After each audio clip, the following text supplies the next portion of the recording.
I learned editing on the synchronizer. I had film wrapped around my neck and all that. And then we decided, after about 3 or 4 years, our company was pretty successful, so we decided to try to make a feature film. We made Night of the Living Dead. Got lucky. What was the first commercial? You guys, what was the first paying gig there? Well, actually, the first paying gig was for the Pittsburgh Planetarium. I just really? They wanted a rocket to land on a moonscape, so we did a miniature rocket. And we started to get beer commercials and gigs. There were a lot of corporate headquarters in Pittsburgh, Alcoa, Westinghouse. We were doing industrials for those guys, and then we finally did a Calgon commercial. It was our first really big production, and it was in 35. And instead of taking the process out, we bought a 35 millimeter camera and some 35 millimeter, a couple of dubbers. And that's the gear that we used to shoot Night of the Living Dead. So my next question is. Camera. My next question. My next question to you is, when you first made the film, and I've read your bio obviously because I wanted to know a little bit more about you. And PR. So my next question is to you. When you weren't getting much, apparently from the article I read, I don't know how accurate it is. That's why we got you here to talk about it. Is apparently you had an article written about the film in Reader's Digest, which actually made a big turning point for your film. It actually didn't really make a turning point. It was Night of the Living Dead was one of 3 films that everybody pointed at. Critics, when they said that we needed some sort of a MPAA rating system, that we needed to control these filmmakers, and let's try to do it with home rule rather than let the government get involved.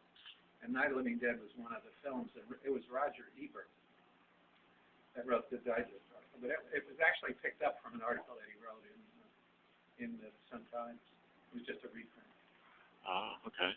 And when you that got some outrage going, and it made people notice the film. But at that point, the film was nowhere to be seen. It had already played out, and it was in France. It was a magazine called Cahiers du Cinema. Did this huge piece about it, and all of a sudden, Russ Reed showed up at my house. Literally, he knocked on the door, and I opened the door, and there was Rick Reed. Just wanted to get the first U.S. exclusive about this. Oh, wow. And then he got it invited into it. He was instrumental in getting invited into the Museum of Modern Art. All of a sudden, Night of the Living Dead became something more than we intended it to be. The real lesson that we learned is that that film wound up in public domain. I mean, if we had control of that film, or if we owned it now, you're kidding. No. Our title was Night of the Flesh Eaters, and we put, stupidly, we didn't know, we put the copyright bug on the title. And when the distributor changed the title to Night of the Living Dead, which was their title, the copyright bug came off. Nobody noticed. Neither us nor them. Wow. Were you able to cash in at some point, or because bizarrely enough, like the Toronto Public Library system has several copies of the film, and it's like that all over. But no, what happened for a while there, anybody that wanted to release it started to release it. As soon as they found out that it was PD. Yeah. And we fought it for years, and we never gotten it, and never still have not. Okay, I make a promise to you, George, right here and now. Okay. The theater, we'll show you the theater that we're showing our films at before you leave, and we will definitely show your film, and we will definitely cut you in on the action. You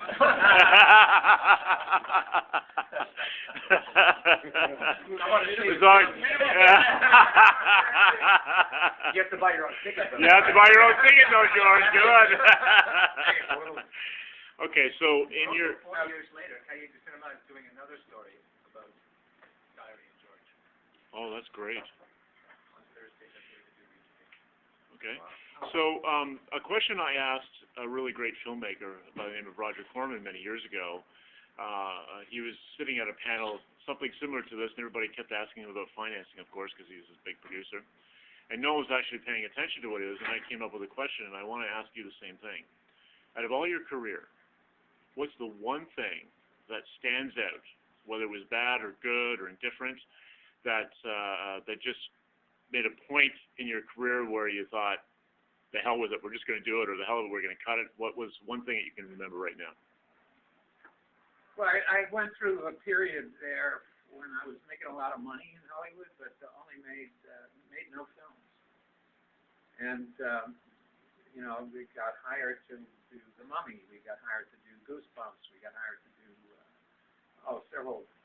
You know, must have been a dozen projects. They all blew up, either because they became cast dependent or whatever. I made more money during that 8 years than I ever have in my life, but never made a film. So out of frustration, I had this little script, and we went to a French company, Canal Plus, when it was Canal Plus, before they got eaten. And they financed a little film called Bruiser, which was the first film that I shot here in Toronto. So that was sort of cut and run. What year was that when you shot it here? Gosh, when was that? 2000? 2000. Wow. Might have been the least. I don't know. So what do you think of our fair city of Toronto? I love it. I live here. Oh, you live here now? Yeah, Wow. Yeah. I didn't know that. I thought you still lived south of the border. Third film, Diary of the Dead's my third film here. That's right. And I love it. We used to work in Pittsburgh. Everybody that I worked with, I worked basically with his family. You know, friends and people that I'd worked with forever. And for a while there, Pittsburgh got hot. This happens to, in America, this happens to a lot of cities. You know, there was one $400 million a year movie shooting in Pittsburgh that people don't even realize. Off Farmville Lands. Big stuff that was shooting in Pittsburgh. For a while, Hollywood discovered Pittsburgh. And then all of a sudden it dried up. You know, the city was going to start building facilities. There were some of us that said, wait a minute, they're going to get tired of the look, they're going to get tired of the place, people in town are going to start getting pissed off, they want more, you're not going to be able to cut a sweet deal with the Teamsters anymore. You know, and that's exactly what happened. That happened. It dried up. So I want to direct my attention to Jeffrey here, our producer, sitting on the panel tonight. So Jeffrey, what about you? What's one thing in your career that you stumbled across where it was either a hassle or it was just the best part, the best shooting day, or? Listen, if this was easy, everybody would do it. You know, I mean, this isn't an easy industry at all. I can't actually, George. I think you just kind of said it best. You know, you're making more money when you're working in LA though, and didn't make a single film. Every project, you know, kind of went bust. And that happened over and over and over again. I remember my first feature was going to be a film called Master of Murder that we were shooting in '96, and it was based on a Christopher Pike novel, and Howard Stern was doing a cameo, and Kevin Kline was attached, and we were building sets, and literally 2 weeks before we were to start the principal, pulled the money in. We were done. That was it. I mean, the thing got shut down. What's the sweetest deal you've ever had? The sweetest. I'd like to think I haven't had it yet. She's taking that one. Yeah. But I mean, you face challenges sort of day in and day out. And the one thing, I guess, especially speaking to a room like this, is get used to rejection. Rejection is a really big thing, and you will see it day in and day out, and it's not personal. It's not personal at all. Again, like George was saying, you know, cast contingents and things like that, you know, are really big things in terms of actually pulling money together. And I mean, there's a saying in the business, really, you don't celebrate until you've wrapped. You know, then you've made the movie, because even halfway through, sometimes things can just go awry. So, yeah. Okay. Well, try to slow up when they're already up and shooting. Yeah. So, Michael, why don't you tell us a little bit about your career as an editor, and why did you get into editing? What was it that, were you intended to be a director per se, and you went into editing, or? School, and I discovered when I was doing these projects that the editor ultimately has a lot of control over what the finished film looks like. So you're, So, in a nutshell, is that you're a power-hungry guy who's going to say, I don't care, I'm cutting it like this, get out of my face. But you actually do discover how much control you have, but also at the time I was doing dance videos, shooting educational documentaries, budgets were low, and I would shoot these things, direct them, and I could find I could pay myself a little bit extra if I was also the editor. But it allowed me to have control over what the final product looked like. And, I was a kid, I was a model builder, and one of the things that's really cool about editing is you're taking all of these different pieces and putting them together and creating something. And a lot of the times you're working either alone or working with one person, a director, and I like that kind of working environment. Getting into features, I wasn't really planned. I was doing stuff in Vancouver, working, doing these documentaries, and there was a friend of mine in Montreal who was shooting his first feature, and I knew that if I positioned myself so that I could cut it for him without charging him, I'd get the job. And that's really how I got started. I was able to What was the name of the project? It was called Obstruction of Justice. A guy named Bill Mariani in Montreal, first feature, he made it for maybe $200,000. What was the worst film you've ever worked on? Worst film I ever worked on? That one. No, actually, a couple of years later, I through another friend, got involved with a film that starred Dennis Hopper, and that's what actually moved me from Montreal to Toronto. And it's coincidental that in Land of the Dead, Dennis Hopper was one of the actors, and I think when George saw the demo reel that I'd done and saw Dennis on there, it may have been one of the reasons why I got invited into the interview. No, I don't think so. But again, as an actor, I think any position you're in, you've got to start by not expecting much, and the first 2 or 3 jobs you're going to do, you just do it because you want to do it. Don't expect to get paid, but if you're any good at it, what happens is that people recognize that. Be it directing, if that's the direction you want to go in, if you're good, people will notice, and just hammer away. It took me, I guess, 8 or 9 years from when I left film school to when I got my first feature directing. So, but in all those years, all I ever did was shoot, edit. I didn't take any other jobs, whether it was industrials, whether it was dance. But I would get paid for doing these projects. So everything I did was always geared towards that end, which was to try to make a living in the business. So, I mean, in the end, too, it worked out a combination of, as they say, luck, timing, and skill. You just have to keep doing it because that's the way you're going to get good at it. That's true. I mean, that really mirrors what we did too. I mean, we just kept working. We didn't do anything else. We started this little company, and we would go out and pitch jobs. Even between, we'd shoot 3 days on Night of Living Dead, go back to shoot a beer commercial or go pitch an advertising agency to try to get a job. And, thankfully. So does that mean that you're open for us to pitch you ideas? Absolutely. I mean, I can't do anything about it. Picture for somebody else. That's the other thing that I can't caution you enough about is that, I know so many people that have projects that are pet projects, and they pitch them to the wrong people. They pitch them to people who are just going to go pitch them. Yeah. Instead of, and then all of a sudden you got a partner that you may not necessarily need. Ideally, try to get an agent, either a literary agent or whatever. Try to do the pitches yourself. So. I mean, it is about contact. I mean, you mentioned that too. It's about networking, knowing somebody. If you know an actor, you know a big name actor for gay. You're in. Excuse me, George. I just have a question regarding the relationship of film critics to the success of the film. I wasn't aware that Roger was a strong advocate of Night of the Living Dead, but I was a film student in Chicago when Dawn of the Dead came out, and Roger Ebert, who was, a little known at the time, but was a strong advocate of fierce vision in independent cinema in Canada. But like Dawn of the Dead was like, he got as much press as Apocalypse Now when he wrote about it, and I went out and saw it that day, because I read about it that morning, and it seemed to be wildly successful in Chicago, It was the most successful. It's been, actually not really. I made a film called Creepshow, which is my only sort of number one. The only one that hit number one on the variety charts. Livng Dead is the best film about shopping.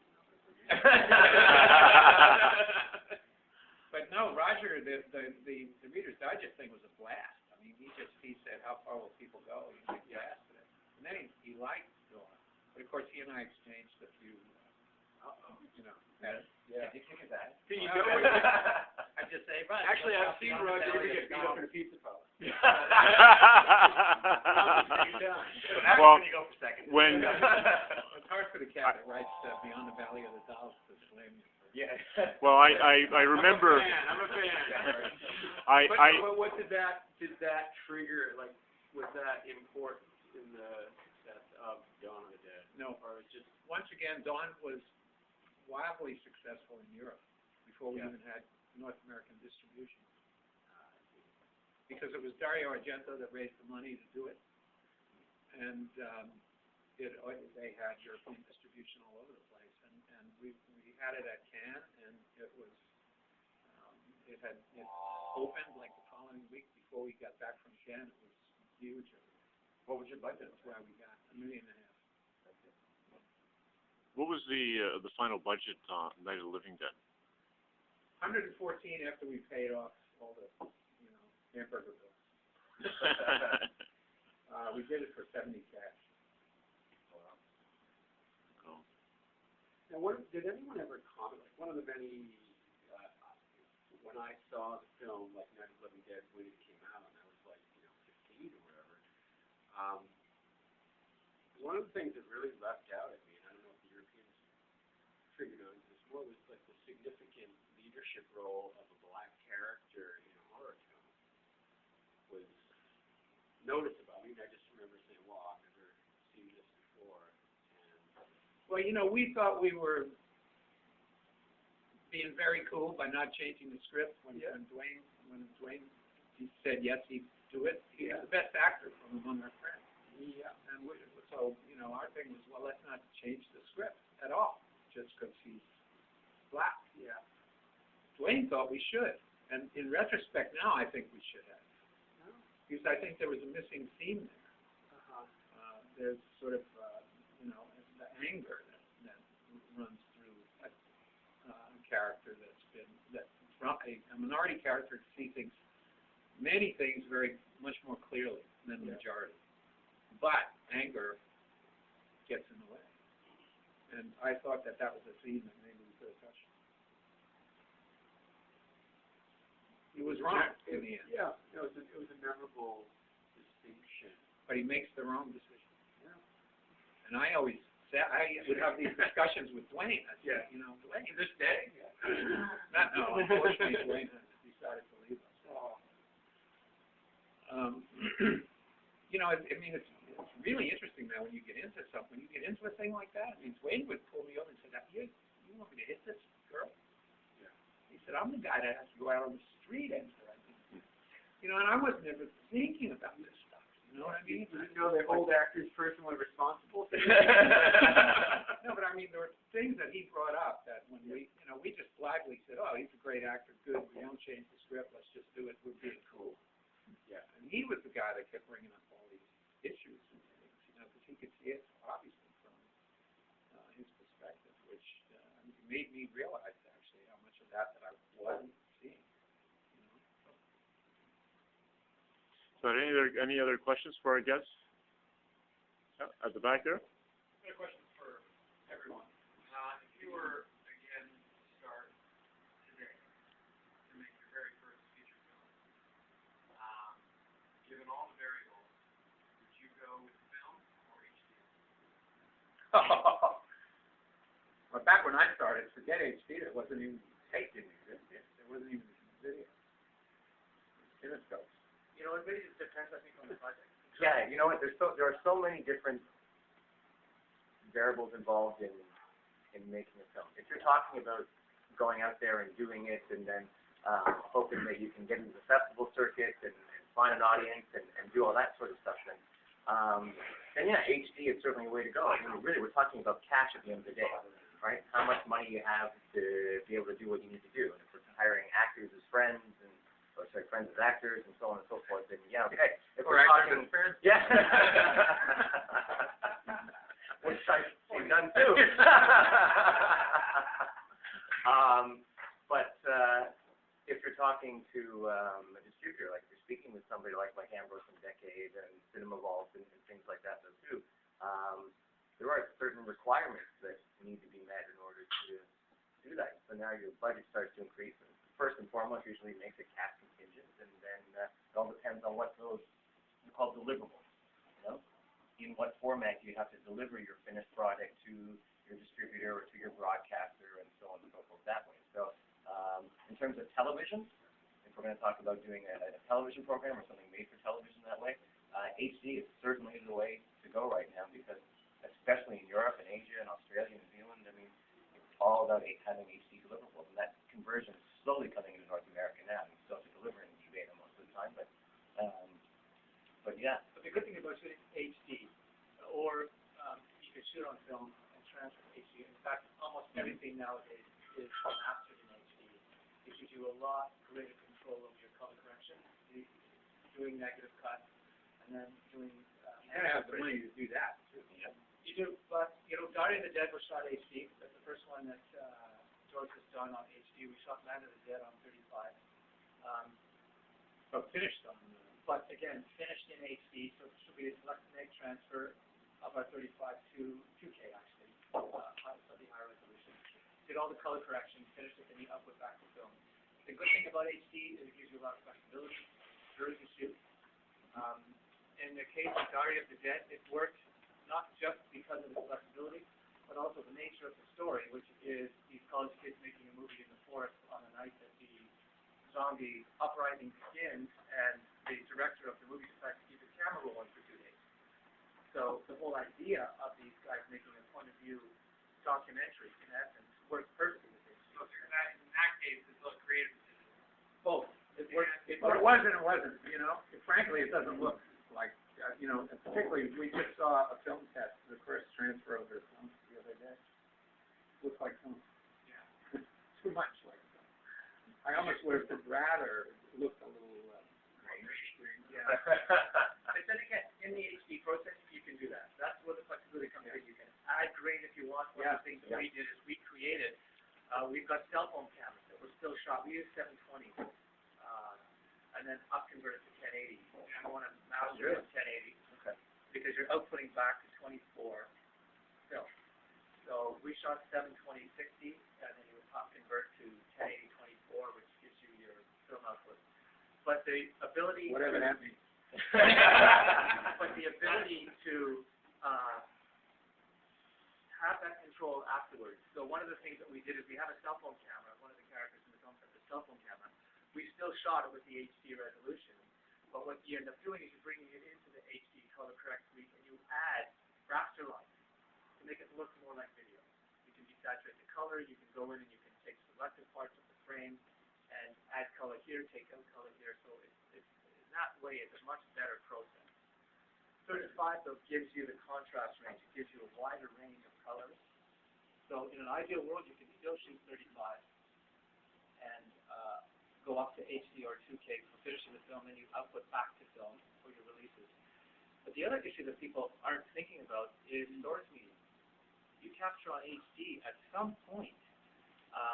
The hard drive that you're using to store your digital material, they're going to fail. Yeah. Or they're going to be replaced by something else. So you're consistently having to re-back up what you've done as the years go by. Still the best original storage material is 35 meg. But that's more money. There's also like triple backing up everything. Always. Everything. there's also there's no sprocket holes. I'm used to be able to match it up. We're at going on.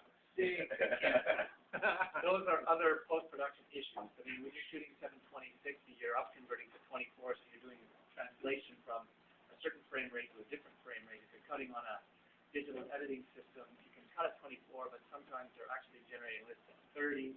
You're outputting, converting them to 24. So what happens when you get into the mix is you could be off by 2 or 3 frames on any given shot, even though it appears. Or in the middle of a shot. Yeah, it can drift.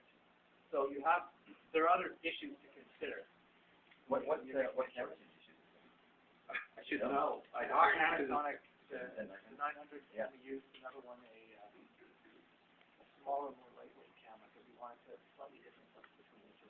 And actually, and knowing the difference really between True HD and HD DV and things like that, I mean, you can get it at like an HD DV camera, a pro consumer camera for, you know, $3-4 grand nowadays, though too. But I'm using these Panasonic 900s though too on the series that I'm doing now, and yeah, I mean that's like with lenses are $50 grand, and you know the camera is like another $50-80 grand somewhere in there, you know. But that you're shooting True HD. And what's happening too is, I just was in Germany about a month ago. I was asked to re-edit a film that had been shot in Shanghai and Berlin. They shot on HD, and I was working on a Final Cut Pro system, the most recent version. They have 7 terabytes of storage, and I'm working in uncompressed HD on the computer. So there's no conform happening afterwards. They've got a full color correction tool inside the computer. They can bring a colorist into their suite, color correct their finished HD uncompressed master on the computer, and ship the hard drive to Berlin and output to them. Wow. So for the young filmmakers, you're getting to the point now where you can do it all at home on your desktop in HD resolution, uncompressed, and then go straight out to film. What does that cost? Right now, you have to have Really cost. your deck. I mean, the Deck is itself, expensive, that's very expensive. So what 130. So what you can do is you take your original capture material, you can go in off the camera. It's just getting an output, so you can still store it all on the computer. You can digitize it from your camera, do your finished film in the computer. You can use the audio tools now, digital audio tools, 24 tracks, playback. It's just terrific. And make your deal with whatever post-production facility, you can bring them your hard drives, and they can output it. Did you do all of your post-production facilities in Toronto? Yeah. And so who did your film transfer for you, from HD to 35? Technicolor is doing ours. Yeah. And the last one we did, Cineplex did the whole conform color correct for us, and Deluxe did the print. Are you able to discuss a cost range for making a 35mm print from HD? Yeah. Not necessarily what you guys made in your deal, but what you can look at, what we can all expect. I think right now it's about $40,000. 40, I think. You mean just to go, you're talking about just to go to film? Yeah. Yeah, it's one You issue. finish. Yeah, so you've got an answer for you take on the festival circuit, that sort of thing. Yeah. It's going to be 5 reels. You've got 5 reels that you're going to be. And again, the process, you still have to do some color correction. The standard, it'll look great on HD, but when you get it out to film, you still have the variable of a chemical process. So when you get it out to film, you still have to project it, and you've got to have a color timer there who's going to do a global pass, either to reduce the red a bit or add some blue or take the